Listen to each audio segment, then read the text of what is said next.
Good evening, and welcome to the 2025 Board of Education and Mayoral Candidate Forum. My name is Jeff Kronk, and I'm the Berlin High School advisor for the Debate Club.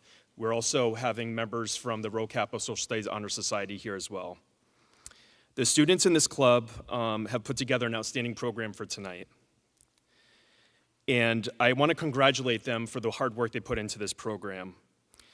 They're getting involved with their community, they're showing civic participation, everything that we want young people to do to be more integrated into this community.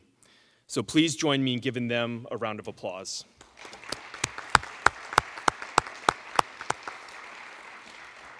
I would like the students to have a chance to introduce themselves as they'll be running this program and you will not hear me talk after this. So could you please stand up and introduce yourselves to the audience, starting with Grace.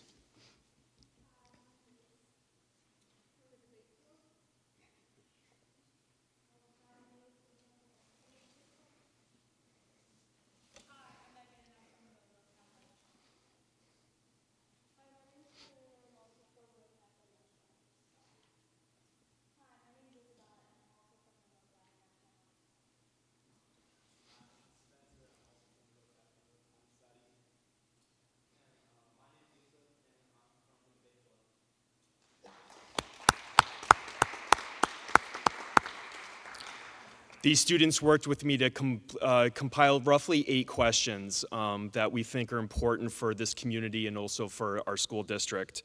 At this time, I'd like to turn the program over to Grace Foster, who will lead us with the Pledge of Allegiance.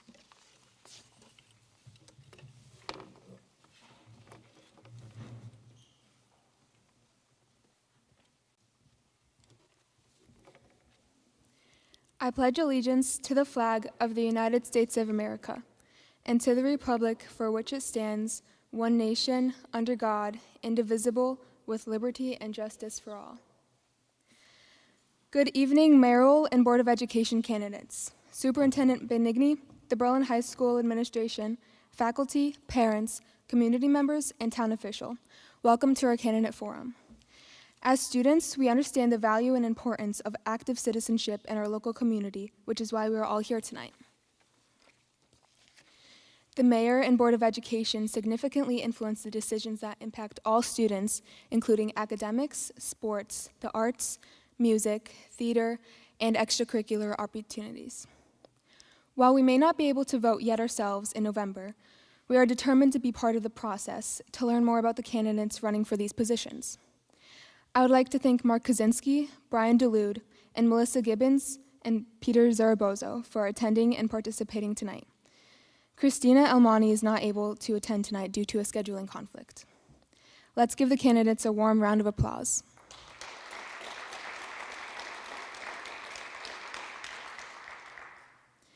This program is not possible without the support of a lot of people. We want to thank Mr. Benigni, Mrs. Amenta, Mrs. Depre, Mr. Testero, Mrs. Dorito, Mr. Smith, and Mr. Zaitoon and his staff for their assistance in putting this program together. Finally, we want to also thank the audience for joining us in person and watching from home. And now Spencer will explain the format for tonight's forum.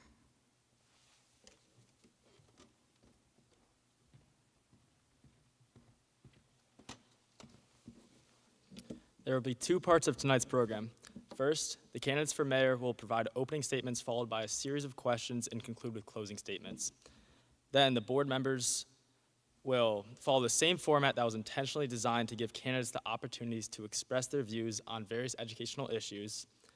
The format is not designed for audience-generated questions or for candidates to engage in dialogue with each other. Do the candidates and board members have any questions on the format? No? All right. Now we're going to pass it on to Youssef.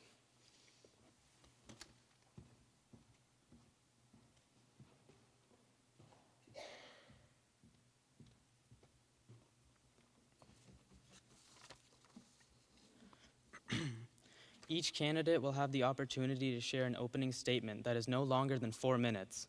After all the opening statements are presented, we will ask a series of questions for all candidates to answer.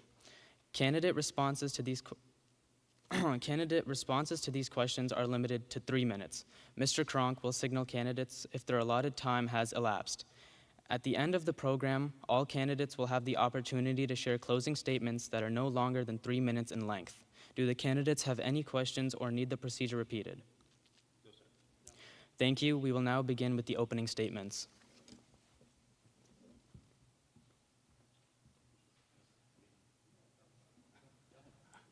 Okay.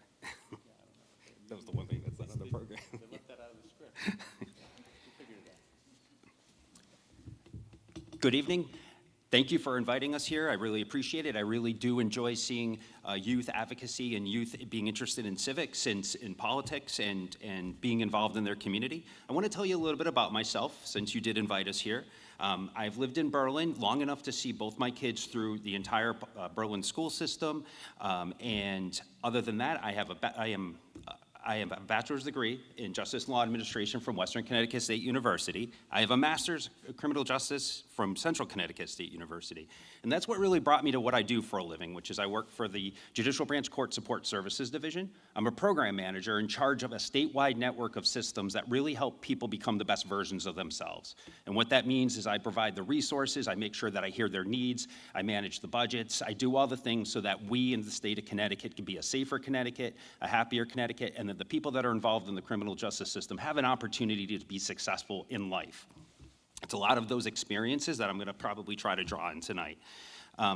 But really what brought me to this, to wanting to run for mayor and or being involved in the community, has been the education system here in Berlin. Both my kids went to Berlin High School, or went to the entire school system in Berlin, and I gotta be honest with you, it is that school system that I think helped make them become the best versions of themselves, and as such, I wanted to give back. Both my kids have sort of different needs as they went through the school system, and they were both met. So I wanted to make sure that this is something that other kids and other students can have as they move forward.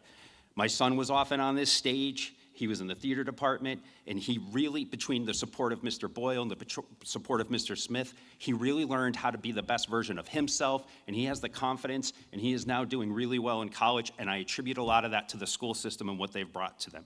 My daughter had all the support she needed from Ms. Daypre throughout her life, and now she is also trying to be the best version of herself, and I want everyone to have that possibility for support. And I want to bring that to a town-wide level. I want that kind of support and people to feel that sort of support each and every day as much as possible. I want this to be the kind of community that people really feel comfortable and they feel heard and they feel like they're part of the community.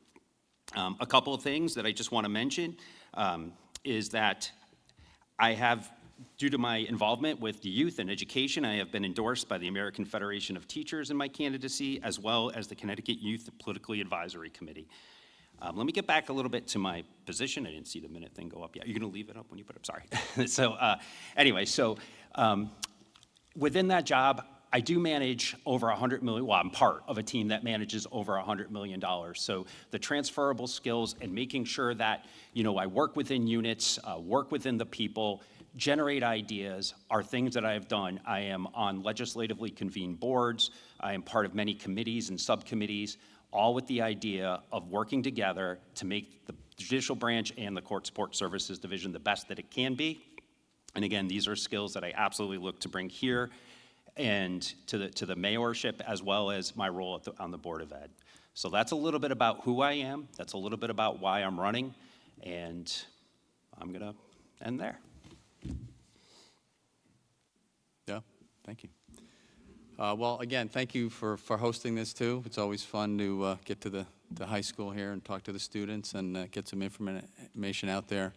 And to you folks out there, but a lot of you are at the senior center, so it's gonna be a little bit of a repeat, maybe a repeat show. That's okay. So I'm gonna talk a little bit about myself too. Just kind of go through my experience with Berlin. Of course, I was born and raised here in Berlin. Went through the school system. Went to Berlin High, and then I went on to, as did my wife, she's born and raised in Berlin as well. So then I went on off to UConn for 4 years. After UConn, I went to law school in California, Pepperdine, in Malibu there. Spent 3 years out there in law school, and then I came back to Connecticut, took the bar exam, passed the bar in Connecticut. practiced law for a short period of time in the Hartford area, mostly doing real estate closings and different things like that. On the civil side, at the time, I was really interested more, though, in law enforcement. And so at that time, there was actually a hiring freeze for the government, kind of like there is now, I guess. And I had to wait a little bit, so I put in applications with the different federal law enforcement agencies, Secret Service, FBI, DEA. And DEA came calling first, so I went with the DEA and spent 30 years with the DEA. So what was interesting about joining the DEA, obviously I was back here in Connecticut. After I was done with training, they sent me back to California. So I worked in the Los Angeles office for about 4 years. And one of the investigations I had was regarding our agent that was killed in Mexico at that time. So that was quite an interesting investigation, and it actually took the DEA 10 years to find everybody and arrest everybody that was involved in that. From there, I went to Washington. I transferred to our Office of Chief Counsel. They were looking for attorneys that were also agents, so we had some field experience and we had the legal background, and that was the kind of the heyday of the forfeiture program. The asset forfeiture program began. I think the law got passed around 1984. So it was pretty interesting because it was kind of groundbreaking law and a groundbreaking program. And one of the things that they had me do was, so as we seized assets in the field, there was an administrative process, there was a judicial process. On the administrative side, they gave certain attorneys the authority to go ahead and sign off on forfeitures. So after I reviewed the case, what the agents did in the field and what the legal process had run its course, I would just sign off on these forfeitures and forfeit it to the government. It went to a fund that was then shared with all the different agencies that had been involved in the forfeiture. And it was also shared with local and state law enforcement that helped us with these investigations. It was cars, boats, planes, and a lot of money. So in my time there, I spent about 7 years in Washington. I forfeited about $100 million to the government. And I also went out and did a lot of training to our domestic agents. And at the time, because it was a new program, I went around the world training. A lot of countries were interested in the forfeiture program. Obviously, drug trafficking is not unique to the United States, and all the countries have similar issues with drug traffickers. The international drug traffickers are everywhere. So I kind of trained some of the countries, and myself, people from the Marshal Service, U.S. Attorney's Office. It was a whole group that went over there. And a couple of the countries, Singapore, they adopted our forfeiture program. Fast forward, came back, was in New York for a while, in a money laundering group, and I chose to move back to Berlin when I got transferred to Connecticut. And we moved back to Berlin, obviously. My son went through the high school, played football. He's now in medical school because of his great education in Berlin High. And signed up for the town, did 16 years on planning and zoning, and now 10 years as the mayor. So it's been a great experience to give back to the town that gave me so much. Thank you. All right, thank you. We will now ask the candidates several questions. As a reminder, you have 3 minutes to respond, and you will be signaled by Mr. Kronk when your time is up. How would you describe your vision for Berlin over the next 4 years? Mr. Kaczynski will answer first. Yes, thank you. Well, the vision of Berlin, I think it's much like we've accomplished in the last 10 years. I guess when I took office, there was a lot of issues to deal with. I was surprised at that. They had asked me to run for council. I was on planning and zoning still, and I stepped down from that, and I learned a lot on planning and zoning, of course, because that's really an integral part of really a lot of things that happen in town have to go through planning and zoning, so it's a good learning experience. And even though I grew up in the town, I learned a lot through planning and zoning. So one of the things I learned, I guess on the first day as the mayor, or the first few months, was the budget. And the budget was not in great shape. I guess the most interesting, or one of the scary things that came out in the first budget meeting that I had, we did not have a Board of Finance back then. We later implemented that, which I could talk about a little bit later, was that we needed to buy 10 new fire trucks. I mean, I'm sitting in this meeting, I'm brand new and, not sure really what to expect. And so they have been neglected for a long time. They didn't even, a lot of the fire trucks, they didn't even make that brand anymore, so we couldn't repair them. So 10 new fire trucks at about $1 million to $1.5 million.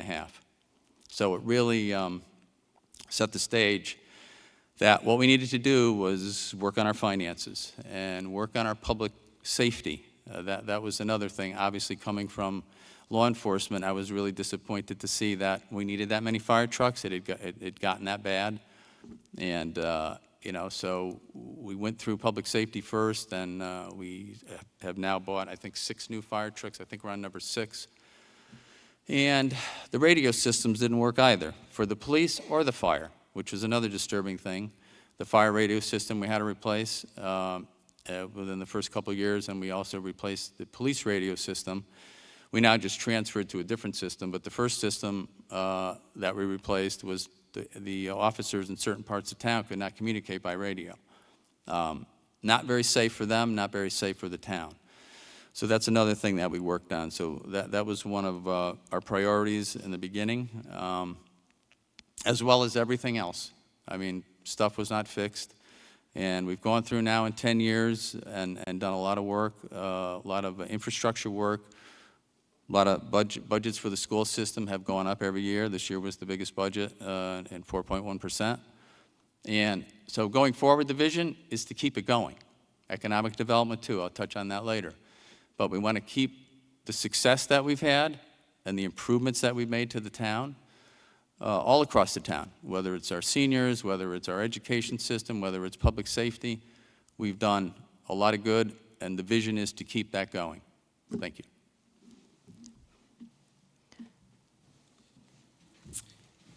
Okay, so how I would describe my vision for Berlin over the next 4 years is I definitely want to do my part to help Berlin grow both economically but also in community. I do agree we have a very incredible foundation here. We have strong schools that we've already talked about, hard work, dedication of the people that run those. We have great people here in the town of Berlin. And we have a central location.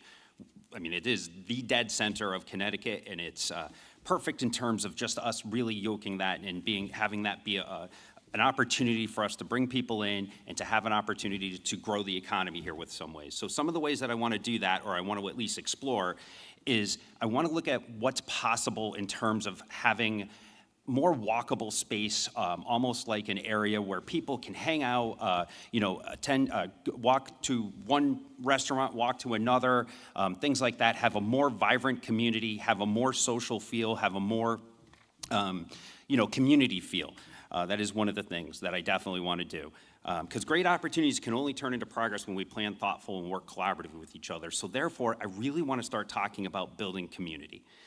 The economy is certainly important, but if you don't have a community that's going to participate or want to engage in it, then it's only one piece of the puzzle.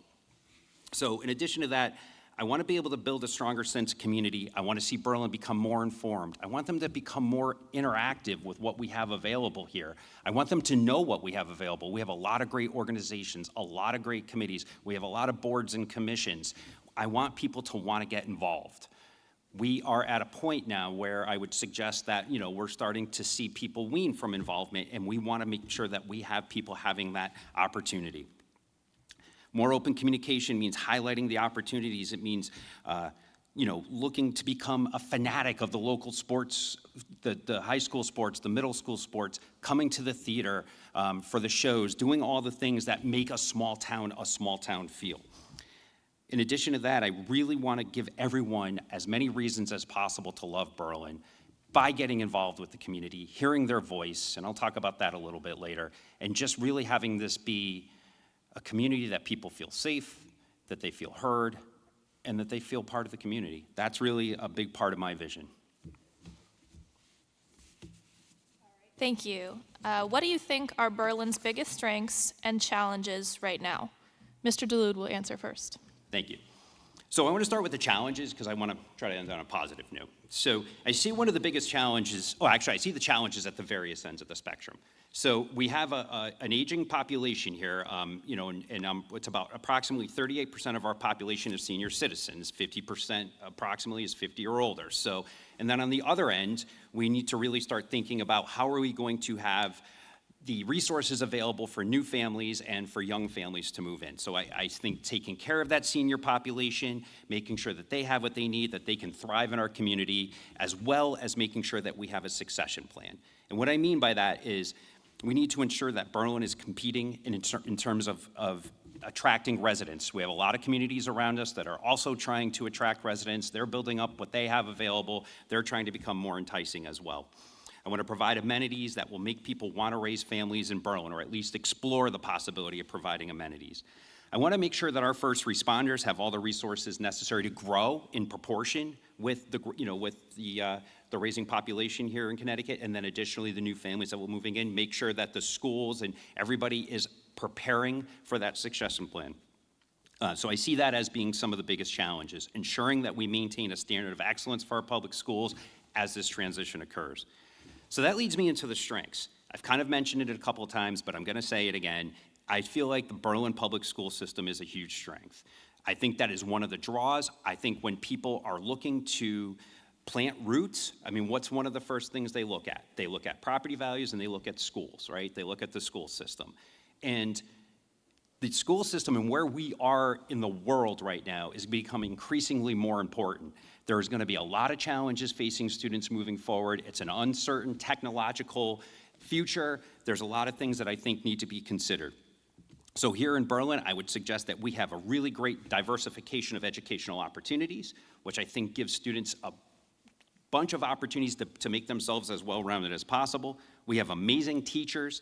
We have a robust extracurricular activities, and we have supportive student services for students. I think those things are tremendously important, and I see those as strengths. And then the other strength that I want to call out is our first responders. I think our first responders here in Berlin are amazing. I think the police department, every police officer I've met and talked to, they are in this business for the right reason. They care about our community. They care about you. Some of them don't live in the community, and I'm telling you right now, I think they would, they feel like they're home here, and they would protect any of us here. And then also our volunteer firefighters. Unfortunately, we've had a couple of reasons to have to call them over in the middle of the night each time, because that's how those things tend to go, unfortunately. And they've always been gracious. They've been there. They've never made us feel like it was a burden. So I really appreciate the first responders here as well, and I think that's a huge strength of this community. So making sure that we continue to maintain those things, because maintenance is one of the hardest things to do. Getting something to a point that you want it to be, that's definitely a challenge. That long-term maintenance and that steady growth and that strategic growth, that's challenging. And so those strengths and challenges together, I think if we think about it correctly, we'll be in good shape. Thank you. The strengths are no doubt our people, our residents. That's what made my wife and I want to move back to town after being out of town for about 15 years. Coming back to Berlin, it was the town we wanted to come back to. And there was unbelievable community involvement. There's unbelievable volunteerism. That's how our town runs. I mean, I guess that I don't think people, because I have a lot of questions about, I always get a lot of questions, I think we all do, who's involved in town government, like, oh, yeah, how much you get paid? Well, the big goose egg, right? We get paid nothing. But we do it because we love the community, to give back to the community. That's why we do it. There's no other reason, right? But it's a good feeling. And, from the council, the Board of Finance, all the elected boards and commissions, all the other boards and commissions. I mean, they run our whole town. Public building, Conservation Commission, Planning and Zoning, all of them. They're all volunteers. They step up and volunteer, and, it's usually twice a month, and, some of the meetings run till 11 o'clock at night. Not the most fun part of being a volunteer, but we get a lot done. And, that's the events in town. I mean, this last year at the Memorial Day Parade, I never saw so many people. So people are involved. There's all kind of community organizations. God, we know the Lions Club. We know what they do, and all the other organizations in town. Look at the Berlin Fair with all the different groups that have their booths at the fair and, earn some of their funds that they need throughout the year by being at the Berlin Fair. So we all volunteer, and then there is the volunteer fire department. I can't say enough about them. They're the ultimate volunteers, And as they say, there's nothing like the heart of a volunteer. And they do it because they love it, and they want to help us and keep us safe.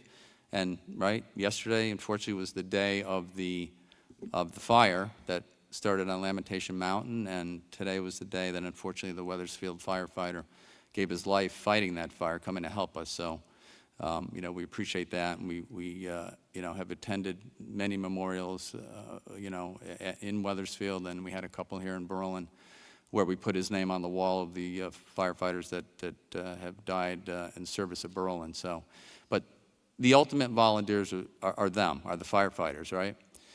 So that's a huge strength. And not to mention, you know, people want to move to Berlin, go try and find a house on the market in Berlin. I mean, it's certainly, you know, I agree with Mr. DeLude, the school system is phenomenal. It's a great school system, it's funded well, and they're doing a great job. Whether they just came out on the rankings, number 50 in the state.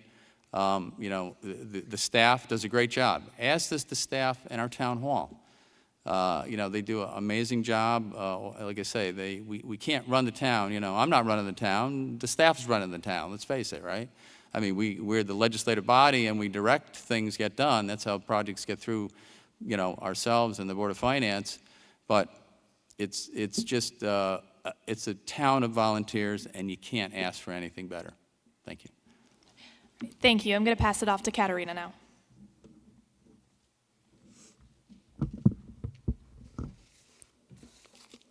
How will you ensure transparency, accountability, and responsiveness in the executive relationship between the mayor, council, and town manager?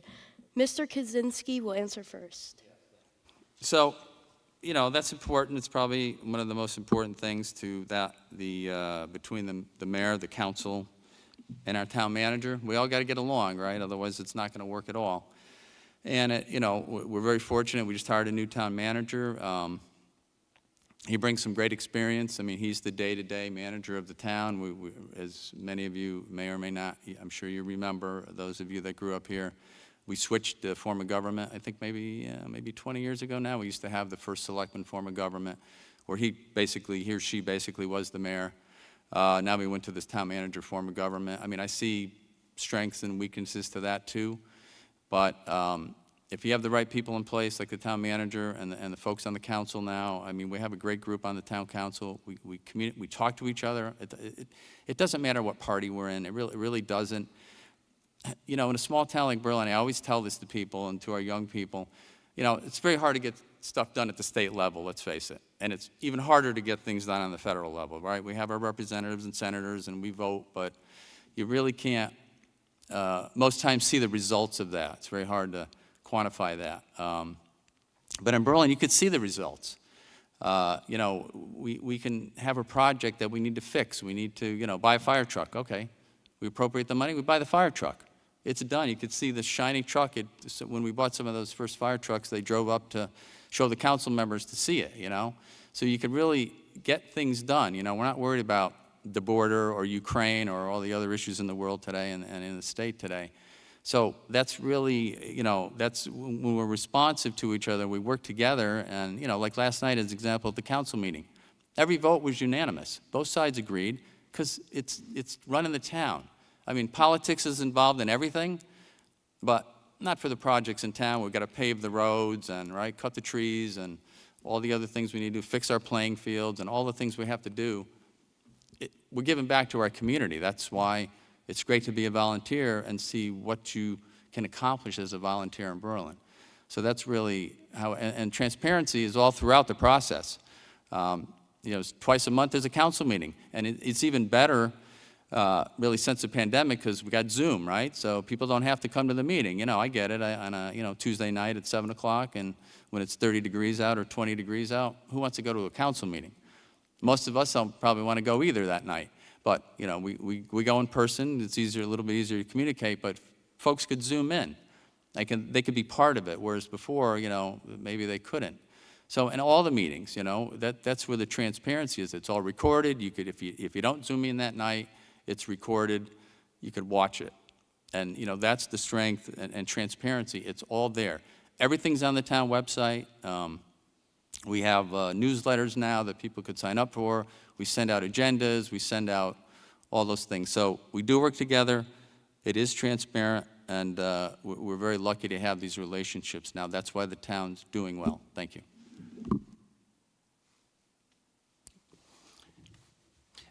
Okay, so for me, first for transparency, it's communication, communication, communication. Communication is the cornerstone of everything that will be successful.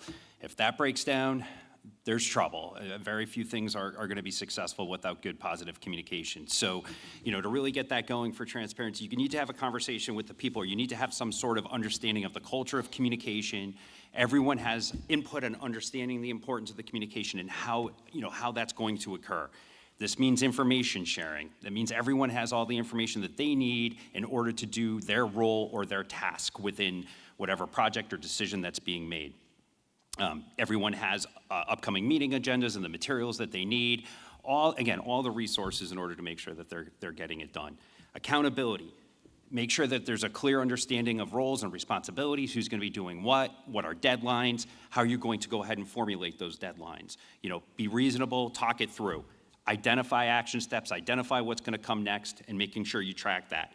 Also identify as a group any potential barriers or anything that's going to keep something from moving forward potentially, and try to remove those barriers. And then additionally, just try to make sure that you're getting everyone's different perspective on these things. No one person has all the answers ever. Discuss reasonable and better ways to move forward as terms of making sure that you keep the public informed and you keep everybody else informed. And then responsiveness. This one to me is the most important. This is where you're developing a collaborative culture, people who want to talk to one another, ensure everyone has the opportunity to voice their opinions, and also encourage a 360-degree conversation. What do I mean by that? Ask the devil's advocate questions. Even if everyone's in agreement, make sure you're poking holes at your own theories. Make sure you're poking hole at your own decisions and that it holds up. So that's something that I think I can tell you I do a lot in my professional work. In fact, this week I've been doing nothing but going across the state, holding meetings of 7 different stakeholders across several different agencies, all with the idea of making sure that we are all doing our part, moving in the same direction. And you need to do this so that you don't have problems, or that problems don't become big problems. And it's that perpetual communication that will keep all these things in line, that'll keep this moving smoothly. Talk about what resources are needed to get the job done. And if there is, be solution focused. Have everyone have an opportunity to have a voice. I can tell you right now, I won't bore you with data, but in my years doing what I'm doing, the things that I've been involved with this approach, our rearrest rates have gotten better in the models that I work with. Our metrics have gotten better. And it's not because of me, it's because of the system. And it's the system that I work with and lead in a direction so that everyone is working together, problems are identified quickly, and problems are solved quickly. How do you plan to manage the town's budget to balance improving services while keeping taxes fair? Mr. DeLude will answer first. So the town budget, I agree, it's one of the biggest pieces of the job, right? And it is one of the most important. So as such, the first thing is connecting with stakeholders, connecting with the community, connecting with small business, connecting with the town agencies, making sure that everyone has an opportunity to really talk about services, what the needs are, what the priorities are, for sure. And from there, I would look to draw on my professional experience of looking at budgets, making sure that all the programs we work with have the budget that they need. If they don't, start to talk about how to make sure that we make up for that shortfall, either through, looking for additional appropriations, or starting to make pivots, starting to think creatively, starting to make sure that, if there's something we can't pay to do anymore, how are we going to best replace that? What other opportunities are we going to look to garner? Are we going to partner? Are we going to look for other community? All the different options. Sometimes at the end of the day, though, there isn't an option, and that does happen. And so with that, I will tell you right now, that's when you just need to make sure that you've done all that you can so that when you speak about, why a service has gone away, that you can definitely really advocate for that, or you can prove that you've defended and advocated to keep that service. Additionally, some of the things, that I would bring to this, my experience is, I use what's called results-based accountability. It is a, a municipal budget sort of thought process, or not really budget, but a municipal effectiveness person. There's a few of them out there, but that's the one that our agency has embraced. And the question is, the three questions are, if you're looking at a town service or a town question or a town expenditure, is how much of it do we do? How well do we do it? And who's better off? And if you can't answer those three questions in a way that connects to your purpose, then you really start to talk about whether or not that's something that you need to continue to do. And the other way that I would really look to bring my experience in is being data informed. Data is a big part of the decisions that I make, looking at it, trying to figure out exactly how that informs us, which directions to go in, what are our priorities, things of that nature, for sure. And then I'm also pretty good at learning, like, hey, we don't have data on something. How do we start to collect and or aggregate that data so that we can make good decisions? So again, the only other thing I want to say in my professional career is I've many times worked with limited to no budget, and I've gotten creative, and I've talked to the people, and I've worked the problem, and we've come up with solutions. Maybe it's not, the top tier solution, but we've managed to do something more often than not. So that's what I would bring to this position, and that's my answer. Thanks. Thank you. Well, one of the things we did to manage the budget when I first got on the council, we realized we probably needed to bring the Board of Finance back, which has added another little level of analysis for the budget, because I mentioned the fire trucks. The other most disturbing thing I saw, which is, we've managed that now and fixed it to the best of our ability, was the VNA, unfortunately, a beloved organization in town. My parents used the VNA, many people I know use the VNA, and again, in that first budget meeting, another thing that was pretty interesting is that we're looking at the budget, I'm looking at the budget sheet, and it says $1 million budget for the VNA. But then I see we expended $2 million. So, the first question to the VNA, head of the VNA at the time, and I think the VNA board member was there, was, your budget's $1 million, you spent $2 million. Oh, no, we worked within the budget. No, you doubled your budget. Honestly, they didn't even know that. And I saw that through all the town departments. I mean, I was shocked at it myself. I mean, I ran an office, in Hartford and Bridgeport, and it was everything from making sure the carpets got clean to my agents came home at night safe. And I couldn't believe it, that they didn't even know what figures were what. And that's why we were in $107 million worth of debt, because they weren't paying attention to the budget. So we've completely changed that. I mean, we paid that debt down. We had a $10 million budget in a $10 million deficit in our pension fund. And talk about, bad decisions. And, they were very clear early on when, I took over. I mean, I would never have expected that, but I thought the town ran fairly well. But we had a $10 million deficit, the old pension fund that most of the folks had gone to 401k. But the old folks that were still in it, police officers mostly, and a few town employees, I think there's still a couple left, but they negotiated, when the unions negotiated with the town, which I've rarely ever seen in municipal government or state or federal, they negotiated that you can either take the annuity or you could take a lump sum. When I saw that, I said, oh no, a lump sum for all the folks 10 years ago that we were looking to retire, that they were looking to retire, and most of the police officers that retired, and, God bless them, they got a good deal. I mean, that's how it is. But with a $10 million deficit, and most of the payouts were $1 million plus. So we had to shore that up, too, and fix that. And I think we're now down to, and we got through it all without having to borrow any money. That's how we managed the budget. And we got through some of these problems. So we've fixed all that. It's running much more smooth. And how do we fix it? How do we keep our taxes low? The other part of the question?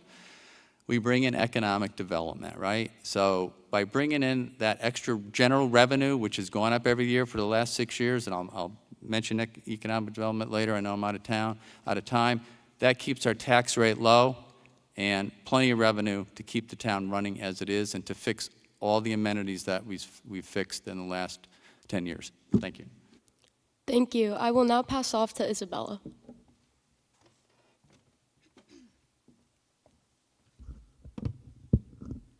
What steps would you take to make the town government more efficient and transparent about how money is spent? Mr. Kaczynski will answer first. Rolls right back to where I ended off. Perfect, perfect. So again, you know, we went through every department. I mean, we looked at everything. I mean, honestly, everything needed fixing. Our playing fields were not doing well, and you know, but we had to come up with a plan. We were in a lot of debt, and why the debt was so difficult to overcome was it's the debt payment, right? I think the debt payment when our debt was so high was $8 or $9 million a year. I mean, that's $8 or $9 million. You know, it's like your mortgage payment, right? You got to pay it every year. That's a lot of money that we didn't have in our hands to fix things in the town. But as we paid it down, obviously the debt payment went down, and now we're down to 50 or 55 million, and certainly that makes us more efficient, and there's more money to go around. And we started on the economic development plan. And what we did was we looked at, you know, I don't know if I'm sure you remember 10 years ago, Farmington Avenue is not the same place, and we really worked hard with our economic development director and the council and different policies. But the one policy that helped us was working on our tax abatement policy, and that really was the policy that got people coming to town. I mean, we have businesses moving to town, we have mom and pop businesses opening up, and when you give them a little bit of a break and they're building a big development like you know, Steel Boulevard there in downtown, those developers are phenomenal. By the way, that property was very polluted. Thank God for the brownfield grants, because we needed $3 million to clean that property up. We're still cleaning up a portion of it. But look at the development we have there. That's a $20-something million investment in Berlin. And because of the tax abatement, we give them a little break. So as they build their development, they're spending their money building the development. They're, you know, they're paying a little bit less taxes, which some people have said, oh, why are you doing that? Well, that's how we bring them to town. Once they build it out, they're paying the full ride. That's why our general revenue has gone up all these years with all the new factories that moved to town, manufacturers, companies. We've been very lucky. And we talk about transparency with the budget. There was none. So we came up with this. We came up with the pie chart that goes in everybody's tax bill, okay? And people fought me on this. People didn't want to send this out. I won't say who, but it's like, of course we want to say, what are we ashamed of? Are we afraid to show people where their money goes? So you could put all the stuff you want on the website. You could try and lead the horse to the water, but you can't make them drink. But this is in their tax bill now. Every year, they could see where our money goes and how we pay down our debt. That's called transparency. They get it mailed to their home, because it's very hard to make people, you know, you can explain it all day long. You can put it in the newspaper. You can put it on social media, but it's hard. So we've been very clear on where the money is going, how we're spending it, how fiscally responsible we are in spending it, and that's how the town runs much better than it used to, and we're doing great. Thank you.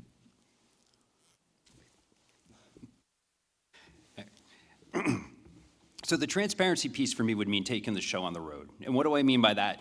I think we all know that we don't get large participation in the budget referendum votes, and you know, and again, those votes cost our town money.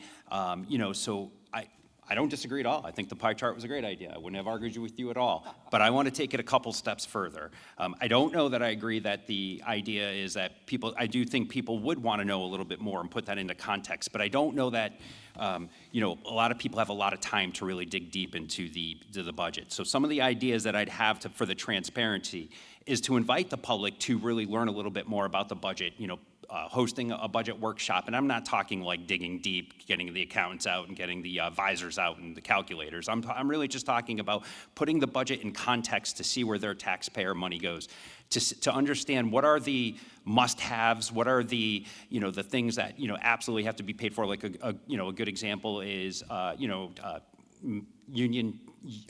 teacher union pay scales, things of that nature, the things where there's very little to no flexibility, so that they can kind of understand that, and then start to get them to really see where there is variables and or flexibility in the budget, so that they know what they're voting on, or they know where their taxpayer money goes, so that they can have an opportunity to really want to be more involved with the process. You know, I think It's our responsibility to get that to the community. If we're having low voter turnout rates, then I think it is up to the town to meet the community where they are, not vice versa. So, and then again, providing clear summaries of where money goes, having constant updates on bigger projects, things of that nature, so people, know. I think when people don't hear about things or they're not sure is when people start to speculate things that maybe aren't the reality. I think some of these things would absolutely lead to a higher budget referendum turnout, more community voice, and you'd also, the community would hopefully at least feel like they have had the opportunity to be heard and included. In terms of efficiency with the budget, I'm a big fan of lean processing, and what I mean by that is just constantly looking for perpetual improvement, continuous improvement. What are we doing? Is there better ways to do it? Are we still spending money wisely? Work with department heads to review current processes. Reduce any redundancies, identify any areas where technology can be part of the solution, make things more efficient. Just create that sense of continuous improvement. Establish open channels of communication for both the community and the town. All these things together, so just to make sure. And again, this isn't anything that I am unfamiliar with. I work in a state agency that is absolutely public information, how we spend our money, what we do with it, and how it's benefiting, the state of Connecticut is something that I've actually been responsible to communicate. I've been responsible to put together legislative report cards to show exactly why your money is being spent wisely. Do you plan to manage growth and development in Berlin while preserving its character? Mr. DeLude will answer first. I think this is a great question, and I'm assuming you asked it because you like how the town looks, or whoever asked it likes how the town looks, and I do too. I think we have a good balance of open space, we have a good balance of good neighborhoods, and we have a good balance of economic development. So I do want to preserve that as well. And so the small town feel that we've got from this and the ability to maintain that should have really thoughtful and strategic growth. So I think working with the Planning and Zoning Commission for sure to make sure that they have all the things they need to make good decisions about how to keep that balance. I'd also look to engage with other organizations within town. I can tell you right now, I've been attending, and this is just because I like the organization, it has nothing to do with running for mayor, the Land Trust, and I know that they have a big commitment to making sure that we preserve open spaces to keep that beauty. So I'd really look to I'd really look to encourage the development of projects that have walkability, bring people together, have a sense of community, so kind of keep that small town feel. I want businesses to feel like they're part of the fabric of the community, and I want to support the economic development team here in Berlin so that they can make sure that they're continuing to identify those types of businesses and continuing to work with those types of businesses so they want to stay here in Berlin or so that they are successful in Berlin. Find meaningful businesses that we know the community will support. Businesses that are family run or are going to give back to the community. So those are some of the things that I would do in order to make sure that we are still having that small town feel. We still have our beautiful landscape. I don't really like municipalities that just have business after business after business and plazas. So I would agree that we want to make sure we maintain the feel and to do the right things to make sure that we achieve that. Next. Thank you. Yeah, right. Well, so we have a policy in place to do all this. It's called our Plan of Conservation and Development. It's every 10 years. We go through it. We went through it on Planning and Zoning. That's what, we appoint different people to that group, and then we go through and we do have a plan. Believe it or not, there is a plan in Berlin. We execute it very well. A lot of people don't know about it, but we figure out how we're going to develop the town going forward, and we've done that. And that's why we preserved all this space, too. We have about 2,000 acres of open space in town. There's many connecting. Look at Bicentennial Park. Look at Pistol Creek. We bought that. Look at the new things we're looking at to buy. There's some space. We're actually in the council meeting last night. The Fontanella property. There's a little patch there of I think about a few acres that ties into the Metacomet Trail, and we're just going to purchase that with the Land Trust. But planning and zoning is where it all starts, how we plan our town out. And I think we've done a pretty good job of it, planning and zoning has. I mean, I'm partial because I was on it for 16 years, but, you know, there's a development at one point that wanted to put up, but thank God we didn't vote that in. Some people wanted it, some people didn't. They were going to put, if you remember, they were going to make condos out of the old Kensington Grammar School, and which was fine. That would have been fine, but then they decided, some developer came to town and decided to put up, I don't know, what he wanted, like 50 townhouses around that whole area where St. Paul's now has the park. Oh my God, it would have been a disaster, right? So, you know, that's how planning and zoning works. People came out, and people do come out to the meetings when they're worried about something. They show up. We all know that serve on any board in town. They will show up. But when they're not worried, they don't come. I mean, the last few budget meetings for the last few years, there's not that many people at our town meetings. We have many, many, many town meetings. We had meeting after meeting when we were looking at the senior housing, and people just don't show up. When they're angry, they do show up. And I'm thankful they're not showing up, because I guess they're not that angry. But it's difficult to get people out, and they're busy, and you know they're raising their children, and it's difficult. But we do definitely do that. And by preserving the character of the town, yes, it was a farm community. I mean, we're more suburban now. But the other thing that was on the agenda last night was preserving the beautiful horse farm right off a high road, the Angus Moore property, and it's great that the land trust got involved in that, and they found the public land, the national organization that's going to try and find the funding on it. Council supported that 100%. That's about, I think that's 25 acres, maybe it's more than that. So we are looking to purchase that through the land trust and preserve some more heritage in our town. That Mr. Moore was an artist. There's an old stone house there from the 1860s. That's going to be a wonderful park. We hope someday to make it maybe a National Historic Site. So we always work on that. We always work to preserve that, and I think we've got a lot of success to show for that. Thank you. Thank you. I will now hand it off to Megan. What are your thoughts on affordable housing in Berlin? Do you see it as a need or a challenge? Mr. Kaczynski will answer first. Yes. It's both. It's definitely a challenge in Connecticut to find affordable housing. It's difficult to build it, obviously, and then when it does get built, the developers obviously need to make some money, and it's very difficult. But we're one of the few towns, if we're talking about the Affordable Housing Bill 830G, the goal is to have 10% affordable housing in a town.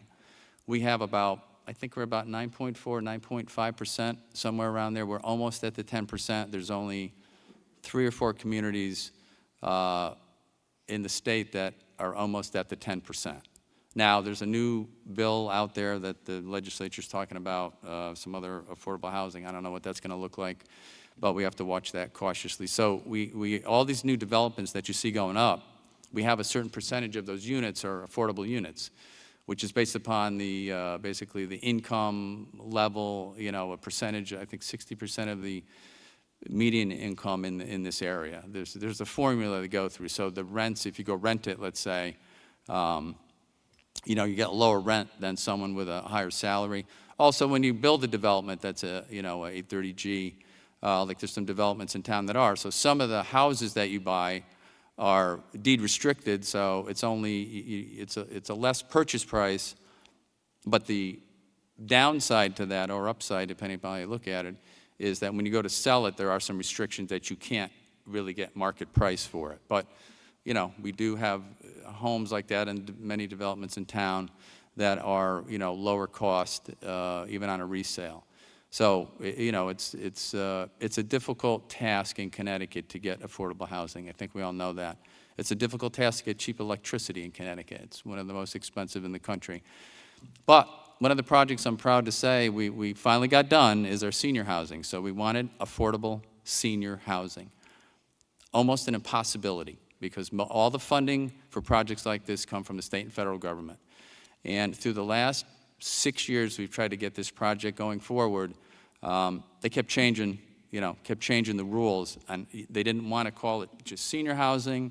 They wanted to call it affordable housing. We want housing for our seniors, so they could maybe sell their home, it's too much for them, and still stay in town and have a reasonable rent to live. So we went through a whole bunch of, the Housing Authority was working on it. It didn't work out. The money never came through on their financing. Town took it over. Within 2 years, we're there. We signed the contract with a company. We found a company that is able to put this together. They build senior housing all around the country, affordable senior housing. They're from Simsbury, Vesta Corporation.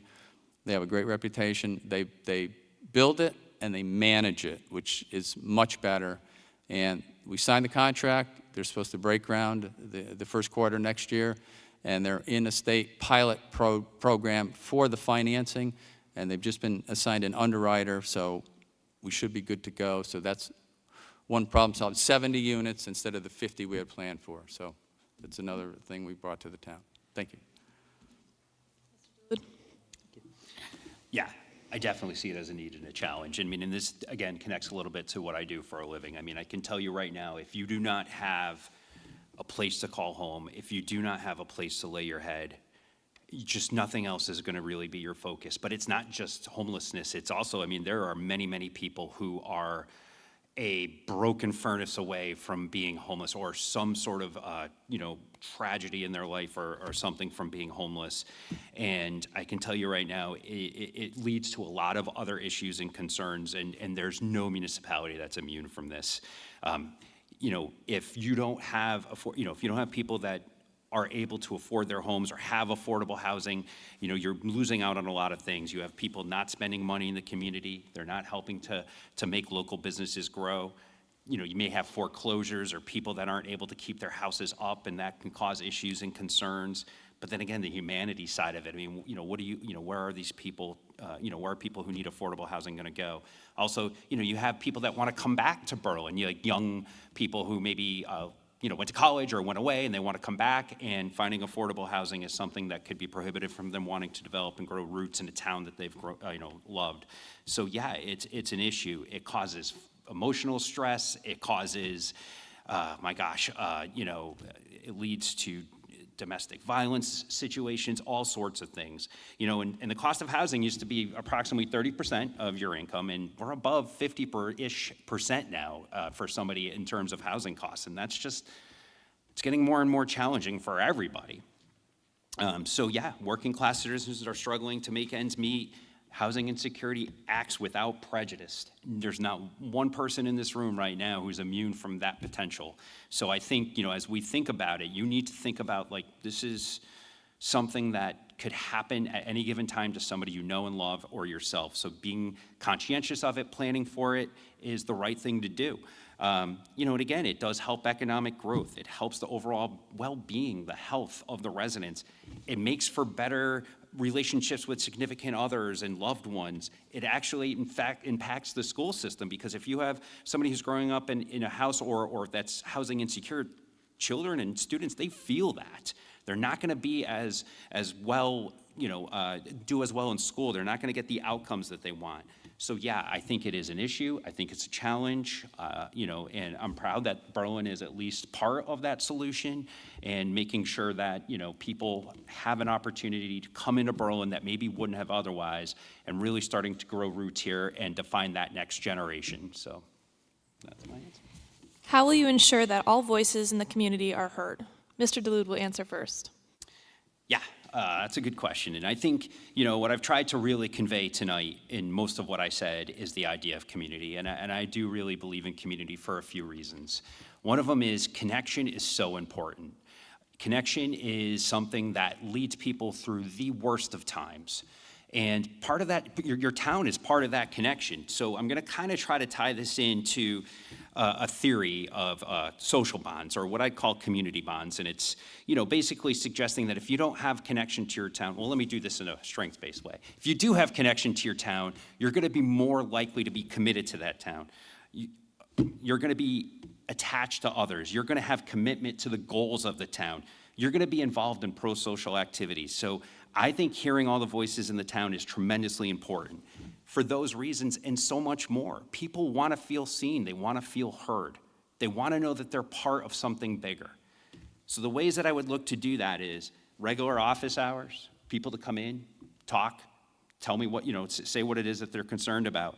Hosting town halls, whether it be virtual or in person. In person's always my preference, but I also understand the convenience of virtual. Attending diverse community events as the mayor, making sure that you're really understanding, the needs of the population in a holistic manner. I mean, are there organizations or pockets of people that are feeling disenchanted and disenfranchised with the community?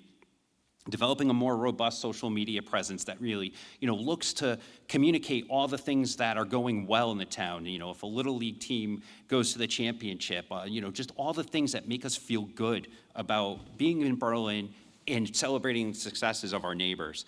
And then additionally, just having an empathetic ear when needed, understanding that not everyone's going to have the same path or the same opportunities, or they're not going to feel the same way, and just hearing them out, and then just really making sure that they feel like at the end of the day they were heard and had a realistic chance to have a conversation about whatever it is that's concerning them. So yeah, those are the ways that I would look to make sure that all community voices are heard. And again, I think this is something in my professional career I've displayed really, really well across not just professional systems, but also talking to the clients that my system serves. I love the opportunity to talk to clients when I'm out in programs and hear their stories. It has really helped me become a better person. It's helped me understand the needs of communities much, much more. And again, more than anything, it's really helped me understand how much connection means to people, whether they even recognize it or not. Those are the things that matter. Those are the things that make for a community, a life well lived. It makes for all the things that people strive for. The meaning of life, if you will. So that's the things I would do and the reason I'd do them. Kaczynski? Yes. Well, so being the mayor, I could tell you, again, as a volunteer, there's not a week goes by, there's not a day goes by that I don't talk to, certainly town staff, but people in the community. They call me, they email me, they want to meet me, and I meet with all of them. I go to about every single event there is in town. You could ask my wife, where are you going tonight? Every weeknight, weekends, doesn't matter. We had a beautiful event Saturday for the Worthington Meeting House, right, 250 years. So they beat our nation's 250 years by a year. So those are the events that are out there, Memorial Day Parade, Veterans Day ceremonies, you name it, I'm there. And people, come up, they have questions, they call, they email, it's amazing, but, get back to every single one of them and answer their questions. We put everything out possible from the town. You can only spoon feed people so much, they've got to kind of come looking for it a little bit, but we do, it's all out there. So, we do put as much information as we can out there. And getting people involved, that's important.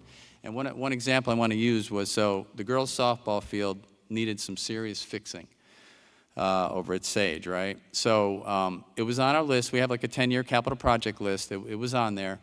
But I talked to the Park and Rec was involved in it. I talked to the girls' softball coach at the time. And I said, bring the team to the council meeting. Let's teach them about local government. Let's teach them how it works. They came and they spoke, and it was wonderful. We got them involved. And of course, we renovated the softball field. I mean, we were going to do it anyway. But we brought them here, to the council meeting, and they were involved. They saw how it works. You come and advocate for your position, or for your project, or whatever you want from the town. I mean, the saddest council meeting I'm at is when no one's there. I mean, there's a few people maybe on Zoom, but if no one's in the audience, believe it or not, it's disappointing to me. And to most of us on the council, I think all of us, you want the residents to come and tell you, we're your elected officials. Come and tell us, what do you want? And they'll send us emails, and we'll get it that way too, of course, but you want them to stand up there and talk to you about what you want, so we can have a give and take with that. So, when people know where to go, and when they are interested in a project or disinterested in something we're doing in town, they do come and they voice their opinion. And that's the way it works. That's the way it should work. That's why we've been so successful. That's why we have a 10-year capital project plan. We have a plan to move forward with all these projects. We fixed the girls' softball field, all the playing fields, the re-turf fields, all the things we've done is because of we're trying to, solve problems in the town that people need. They need, a new playground. We've done that. Whatever we've done infrastructure-wise, pave my roads. That's one of the most,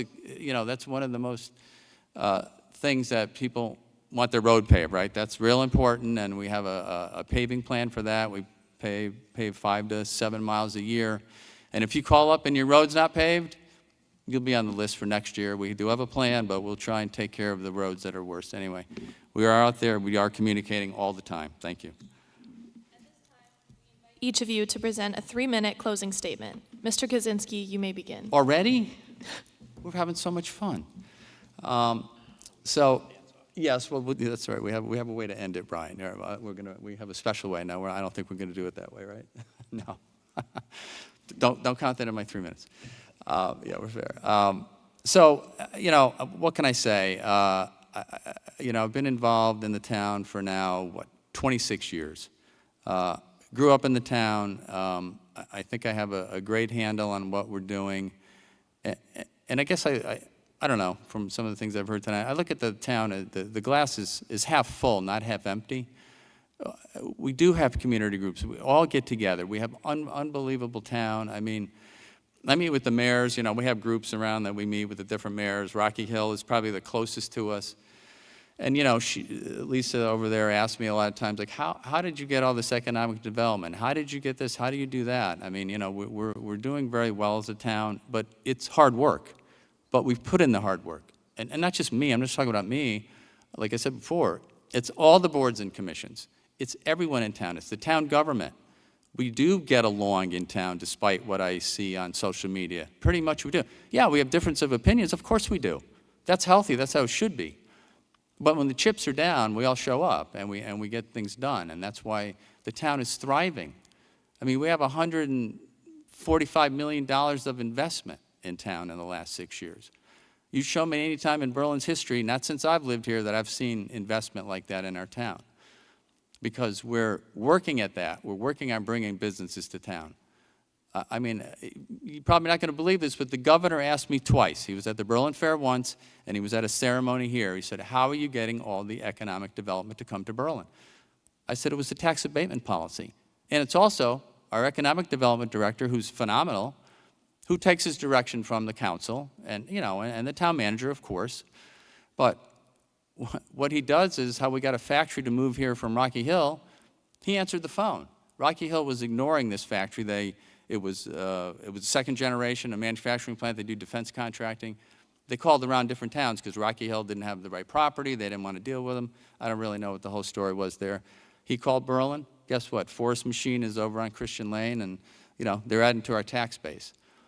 You have to have the right people in the right places, and I believe we do. That's why we're so successful. When the pandemic hit and the Newport developers were building Steel Boulevard, the price of steel for that first building where Hops is in went up $100,000. They had to eat $100,000. They said to me, we said we're going to build the development, and we're going to do it. And they did it. So you have to go through the process to pick that right developer. And we do all the time. That's why Farmington Avenue looks completely different than it did 10 years ago. And that's why our town is vibrant and it's doing good.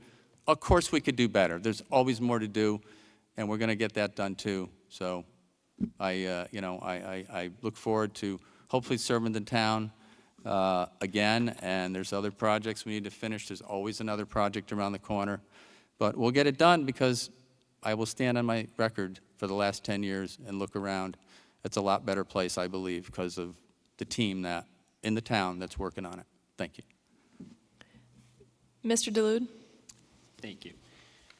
So first, I want to thank you all for having me here tonight.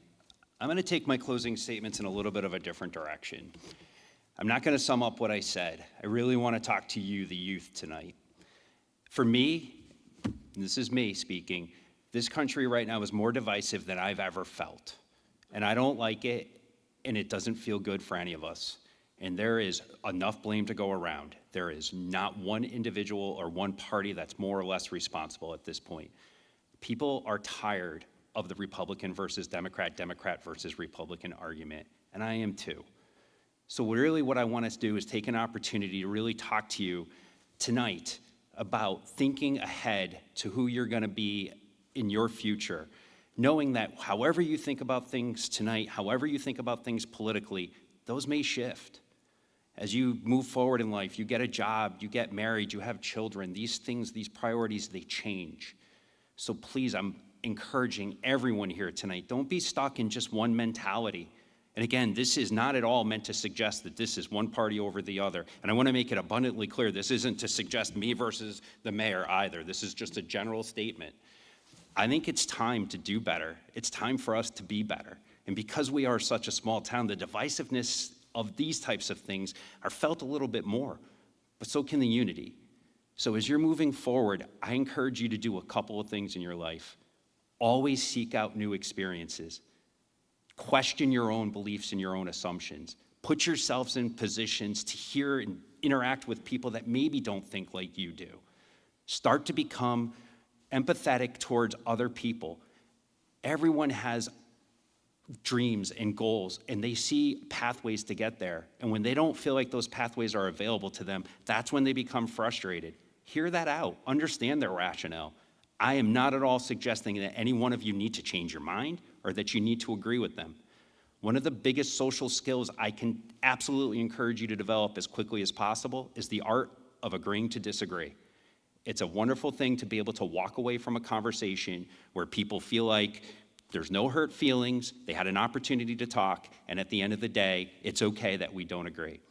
So please, as you're starting to think about your futures, just do whatever you can do to make sure that you have a well-rounded, robust, absolute, holistic view of what's possible, of how people feel and how they act.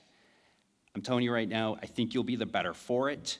You will understand people much, much better, and you will know how to interact with people in a way that is just amazing. So having said that, all I can tell you right now is I'm going to quote my favorite fictional coach, Ted Lasso. Always be curious, not judgmental. Everyone in our society just wants to be the best version of themselves. Help them get there. Thank you. We would like to thank Mr. Kaczynski and Mr. DeLude for their time and participation tonight. We will now transition to the Board of Education portion of this program.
Each board member will now have the opportunity to share an opening statement that is no longer than 3 minutes.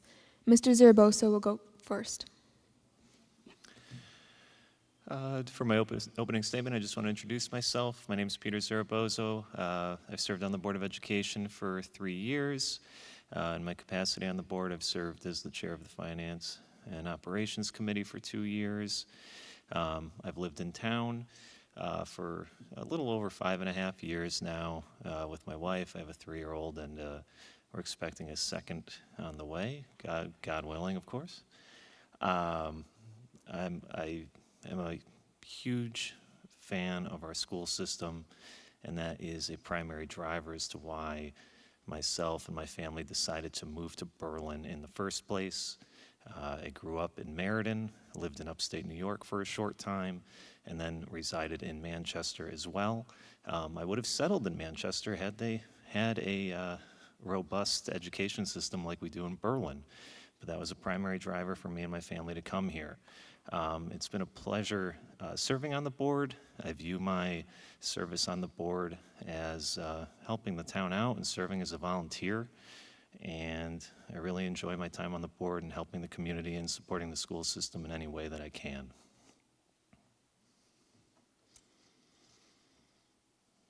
Good evening, everyone. I also want to give a huge shout out and thank you for putting on this event this evening. This is the third time completing one of these forums, and I think it's just a great opportunity for the greater community to hear from all the candidates. So I appreciate your hard work. A little bit about myself. I moved into town in 2010, actually 10-10-10. At that point of time, it was just my husband and I, and we did not really actually think of schools, ironically. But what's amazing about our location is my kids can walk to all three schools, which is, I think, amazing. And talking about sense of community. My connection to education comes from a line of educators. My grandfather was a music teacher, my mom a science teacher, my brother a science teacher, and I as well went to school for education. I have a certification for art education, K through 12. I taught in Waterbury for 8 years, and after having my second child, childcare was way too expensive. So I had the most amazing opportunity to be able to be a stay-at-home mom and be present for my kids and my family, which was able to allow me to go to events at their schools, you know, share in their activities, whether it just being there as an extra pair of hands or even to teach a lesson myself, just to kind of help the teachers, and just because it's something that I love to do. After the break, I did end up I'm back in the classroom. I'm in a local preschool right now, and it is the most amazing job, super rewarding in a different way that I was teaching, you know, at the more of like the upper levels. The smallest accomplishments as being able to write your first A or write your first letter and seeing the smile on their faces of how proud they are. It's just an incredible feeling. And I just want kids to have that feeling throughout their whole education career, because it is 15 long years or more if you choose to continue your education in college. So I started on the board. I'm going for my third term. I've been on the board for 4 years. I've learned so much. It's been a great opportunity to understand the education system in a different view than just a teacher. Now I have the view as a parent and now as a community member as well, and I'm continuing to learn, and it's just an amazing opportunity, and I'm very grateful for the time that I have served on the board, and I'm looking forward to the future. We will now ask the Board of Education candidates several questions. As a reminder, you will have 3 minutes to respond, and you will be signaled by Mr. Kronk when your time is up. What are the most important qualities for a member of the Board of Education, and how do you embody them? Mrs. Gibbons will answer first. So like I said, this has been now my third time doing this forum, and I was talking to Mr. Kronk before.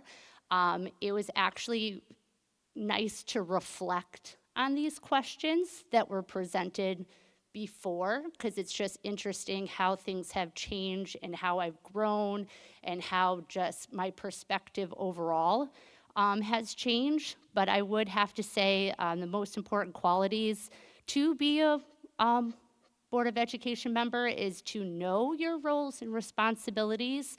I learned that definitely within the first year.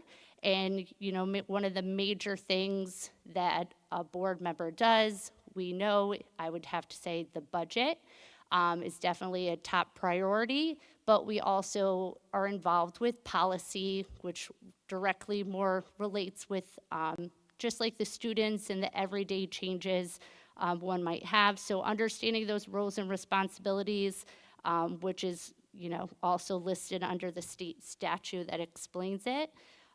Being prepared, I think, is a huge component. As I showed up here at 6 o'clock today, it was in my calendar. I thought it was 6. The meeting's 6:30, obviously, so very punctual. But being prepared for a meeting is looking at all of the material so that you're prepared with questions that you might have to get clarification, to get a better understanding of what it is that you potentially are going to be voting on or what you're discussing. So definitely reviewing material before or diving in even deeper on your own to do your own research, but definitely looking to, you know, give questions to the chair if needed or the superintendent, you know, just to be prepared for the meetings themselves. And also just being, with communication, right, a great listener. There's a lot of things that people have to say, and they're all important. There are different perspectives, and that's fantastic. I would have to say when I first joined the board, it was hard to probe questions that might have gone against the grain. But I feel like now there's more a cohesive board where we're more we respect each other's opinions. And once again, I think that collaborative work of listening and understanding where someone might be coming from just helps create a stronger board overall. Okay. I'm going to be succinct, and I am going to say that I completely agree and echo Mrs. Gibbons' point. But to elaborate on that, I would also add that working and being able to work collaboratively with others is probably the biggest thing and the strongest quality you need on the Board of Education, because any board, especially the Board of Ed, consists of individuals with different political ideals, different life experiences, perspectives, and we're all working together to unify and work in the best interest of the town and the school district as a whole. I think furthermore that another good quality is to look at the broader picture, even outside of the Board of Education, but how our decisions on the Board of Ed not only impact the district, but when it comes to budget issues, how it potentially impacts the town as a whole. Because as we all know, the Board of Education budget does take up a significant portion of the town budget, and the decisions we make here has a direct impact not only on the students, but on all residents and taxpayers in the town as a whole. So taking into account and looking at the broader picture and how our decisions impact and how we work collaboratively with the council, the Board of Finance, and all the other stakeholders, that's probably one of the biggest and most important qualities that we have to, we need to embody as a board member. Thank you. What are the most pressing issues facing the school district over the next 4 years? Mr. Zaragoza will answer first. The most pressing issues, there's quite a few, and it's not just unique to Berlin. I think first and foremost is obviously budget sustainability, not just from a town level, but also from state and federal level, with reductions in federal funding, and additionally state funding coupled with state mandates that are pushed on to the town and the Board of Ed. As an example, in the last year, we had a state-mandated reading program that was estimated to cost $500,000. And through the work of some of our staff and curriculum directors, they found some grant money to bring that number down to $215,000, which is still a significant number for our budget. But these types of mandates that come down from the state just continue to come. And in the example of the reading program, it was the board's position and my own position that it was arguably completely unnecessary because the curriculum program and reading program we already had in place was well vetted and very, very effective. But nonetheless, budget sustainability and the pressure we have from external factors are definitely going to impact the district. Secondly, student mental health and the school climate as a whole. Many students face anxiety and behavioral challenges. So we need to continue to support and fund counselors, social workers, and continue to have staff training, which can create a safe and supportive environment for all of our students. Additionally, focus on academic growth and learning. Some will say that the pandemic had a huge impact on the learning of students, which it did, but I think the carryover from the pandemic is just the over-reliance on technology, the advent of AI, and how students and young people are getting wrapped into the technology and AI. It's really having a detrimental effect on not only, you know, their academic performance, but also their mental health. And we need to focus on how we, as a district, are going to set policy or adapt to these changing times. And lastly, I'd say teacher and staff retention is also going to be a big issue. It's already an issue. So we need to focus on setting policies on how we can attract teachers to our district, and not just teachers, but the best and qualified teachers to our district to help support our students, and also how we can focus on retaining them. So I'm also going to agree with a lot of what Peter said, and I'll just elaborate a little bit more. One of the top ones I did put as an issue would be the maintaining and hiring quality teachers. Lucky enough, I've been a part of the beginning ceremonies and welcoming the new teachers in the district, as well as the end of the year. And as we're going through and seeing these retirements in the town of Berlin alone, it's incredible to see the amount of years that they have committed to the district, 25 plus and so on years. You know, and that's a testament to the district itself and the people that work here and the student body that we have. However, maintaining, you know, those teachers, there still is a fear of teacher burnout. I do know very close friends of mine that have put 18 plus years in the classroom, including my brother. And it's just gotten to the point where their mental health is taking a turn in a negative direction because of the demands and the, I'll say the plate is too full for some of these teachers, and it's putting stress on the teachers, which essentially is going to feed to our students, and they're going to feel that as well. And if our teachers do not feel supported and enjoy what they're teaching, then our students are not going to get the quality education that they deserve. So, you know, valuing the teachers that we have and also hiring, it's, you know, it's been seen in the news before. My mom works for a university in Florida. The enrollment for college students to go into education, it's down. And if we don't have the individuals stepping up to go into these roles, then it's going to be harder for our district to hire the best quality teachers for our students. I definitely think going on with the mental health, this social emotional well-being, not only of our teachers, but of our students as well.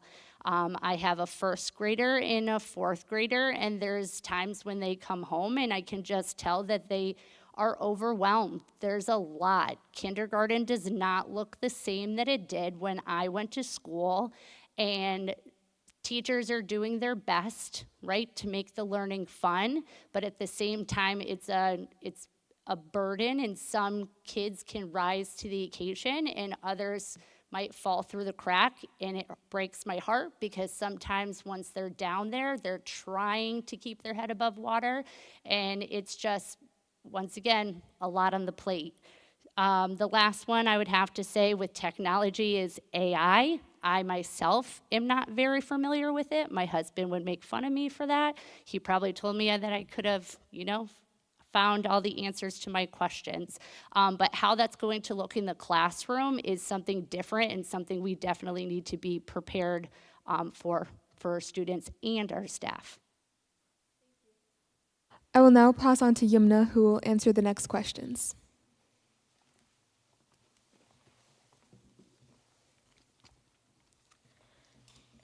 In your opinion, who and how should decisions be made about what is taught in our classrooms?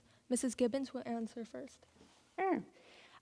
So being in education through bachelor's and master's, I'm very familiar with curriculum. In those cases, though, with my courses, I could write the curriculum or I was to develop a curriculum, and that was just based on following the standards in which my content has presented.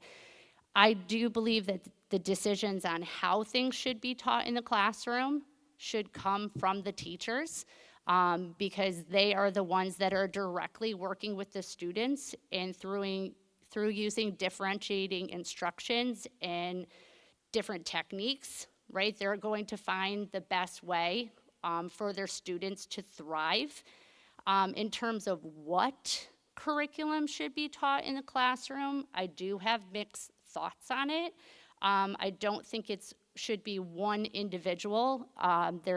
It's got to be a group. If we're taking in a curriculum that has already been developed, it needs to be looked at, especially from the teachers, knowing their student population and the needs of their students, if that's going to be the right fit for them to thrive, as well as obviously administration, and just kind of looking the bigger picture and the bigger goals for the district. And I also believe that with the different curriculums, a one-size-fit-all does not work. It might be bits and pieces, because not every one child is the same. They don't learn the same. They're not going to retain the information the same way. They have to be able to connect to it. So with that, in terms of topics or content, it needs to be relatable so that the learning is fun and the kids stay engaged. And I do believe that parents have a say in what their students are exposed to in terms of the curriculum, and I do respect that if parents feel that whatever curriculum is being presented, that they have the option to opt out per their decision. And so I think it's a collaborative effort in terms of the curriculum. There's a lot of different components to look at it that teachers, overall staff, like we have the reading specialists, math specialists who see bigger trends in things. It's a big, wide discussion on what's going to work best for our students, not what, say, the state thinks that's going to work best for Berlin students.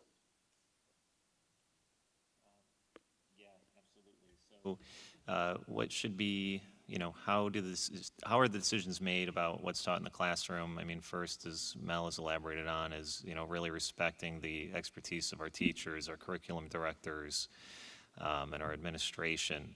But ultimately, what it comes down to is a collaborative effort. Again, classrooms need to balance the educational expertise of our teachers. We should be using evidence-based practices in the classroom. And ultimately, we should also be respecting and acknowledging the values of our community, and by extension, our parents as well.